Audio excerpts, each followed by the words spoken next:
Dulu waktu semasa kuliah, gue punya satu temen cowok yang kritis banget pemikirannya di saat rapat organisasi. Di organisasi kampus itu, dia gak cuma jadi anggota melainkan kepala divisi project manager yang tugasnya membuat program kegiatan. Singkat cerita, selain dia mahasiswa yang berpikir kritis, dia juga seorang teman yang humble, humoris dan ceria. Tetapi di balik semua itu, dia adalah laki-laki yang sering overthinking setiap kali mau tidur. Bahkan dia sempat cerita sendiri, hampir tiap malam dia gak bisa tidur karena banyak banget yang harus dipikirin. Baru dia bisa tidur itu sekitar jam 4 jam 5 dan sehabis subuh, makanya dia selalu ambil jadwal kuliah siang sama sore. Ternyata di balik keceriaannya, humornya dan orangnya yang sangat ramah. Di balik itu dia memendam banyak banget pikiran kayak tugas kuliah, tanggung jawab organisasi dan masalah pribadinya yang enggak dia ceritakan sama teman-temannya.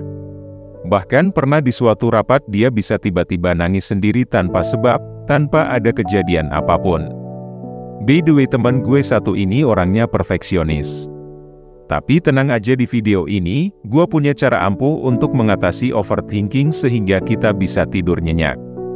Tapi sebelum memulai video, klik subscribe dulu dong dan aktifin notifikasinya.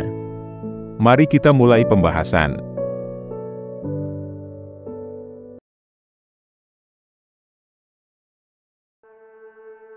Secara sederhana definisi dari overthinking adalah berpikir secara berlebihan.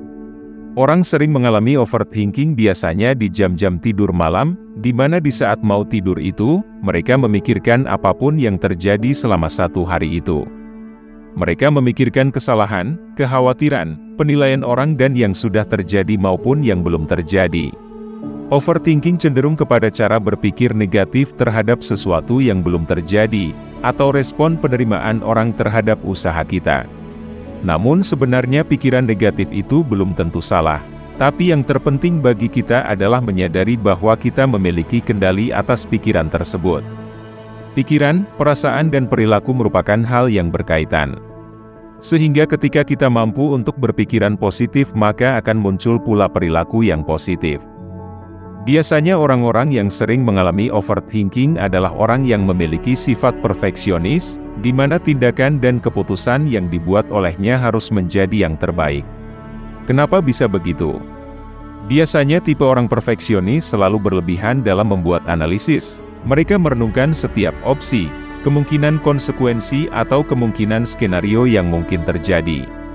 Sehingga bisa menjadi sangat melelahkan secara mental, untuk dirinya apalagi jika tidak sesuai harapan banyak orang.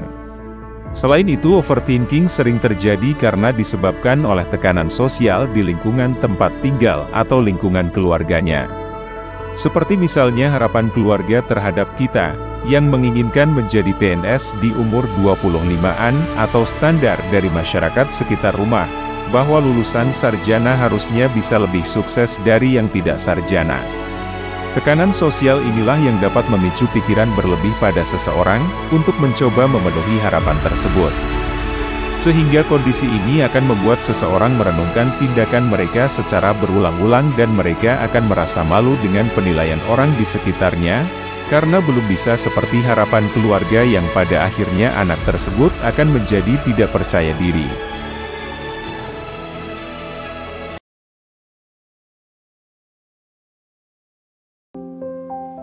Overthinking ini adalah penyakit di mana seseorang terlalu berpikir berlebihan, dia tidak bisa mengontrol pikirannya dan terlalu mencemaskan perasaannya. Untuk mengatasi hal itu ada satu disiplin ilmu di dalam filsafat, yang mengajarkan bagaimana cara hidup baik, yang menciptakan ketenangan, sehingga bisa menjadi manusia yang berkualitas. Menurut aliran filsafat Stoikisme, kita perlu melakukan evaluasi diri tetapi tidak perlu sampai menyesali secara berlebihan. Stoikisme mengajarkan kita bahwa dalam hidup ini, ada hal-hal yang bisa kita kendalikan dan ada yang tidak bisa kita kendalikan. Kondisi saat kita lahir, opini orang lain terhadap kita dan peristiwa alam adalah hal-hal yang berada di luar kendali kita. Yang berada di dalam kendali kita adalah diri kita sendiri, yaitu pikiran dan tindakan. Stoikisme sendiri merupakan suatu aliran filsafat Yunani kuno yang dicetuskan oleh Zeno pada abad ketiga sebelum Masehi. Salah satu pandangan ajaran Stoikisme adalah manusia harus mampu mengontrol emosi yang ada dalam dirinya. Dengan mengontrol emosi yang ada, manusia jadi bisa lebih mensyukuri apa yang terjadi dalam hidup. Ada satu quote keren dari Marcus Aurelius yang berbunyi, "Kurangi mengeluh bahkan ke diri sendiri." Menurut filsuf Marcus, saat kita mengeluh, kita itu lagi ngarahin energi kita keluar dan akhirnya energi kita ini bikin kita memikirkan hal-hal yang ada di luar kendali kita sehingga menyebabkan overthinking. Biasanya yang dikeluhkan adalah faktor eksternal yang ada di luar kendali kita. Sedangkan ajaran Stoikisme menyuruh kita untuk fokus ke diri sendiri, fokus ke perkembangan diri dan tidak terlalu mikirin apa yang terjadi di luar kendali. Karena dengan kita terlalu memikirkan masalah eksternal, yang ada malah memicu kita buat memikirkan segala hal secara berlebihan atau overthinking. Namun kalau terbesit buat ngeluh, coba alihin pikiran ke hal-hal lain yang lebih positif. Yang kedua quote keren dari Epictetus yang berbunyi, "Hindari memberitahu kepada semua orang tentang pengembangan dirimu." Di sini filsuf Epictetus ingin mengatakan, sebenarnya gak semua orang peduli dengan apa yang kamu lakukan hari ini, sehingga jika kamu sedang berjuang mungkin mereka tidak akan memberikan dukungan, atau ketika kamu berhasil meraih impianmu, mereka tetap biasa-biasa saja.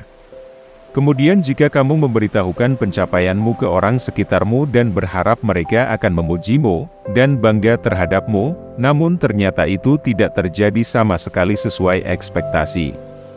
Bukankah itu menyakitkan hati dan menambah beban pikiran, dan seketika itu kamu overthinking karena menganggap dirimu belum menjadi apa-apa.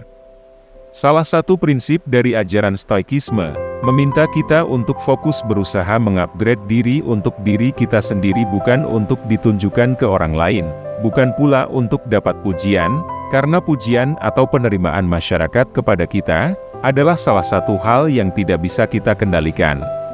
Hampir semua orang pernah mengalami overthinking, di mana mereka mencemaskan masa lalunya, dan mengkhawatirkan masa depannya. Jika itu terus-terusan terjadi sepanjang malam maka kita akan kehabisan energi, sehingga tidak bisa melakukan hal-hal positif untuk kemajuan hidup kita. Setelah kita tahu bagaimana cara mengatasi overthinking, kini saatnya kita memfokuskan ke depan bagaimana memperbaiki kualitas hidup dan menikmati setiap proses-proses yang terjadi.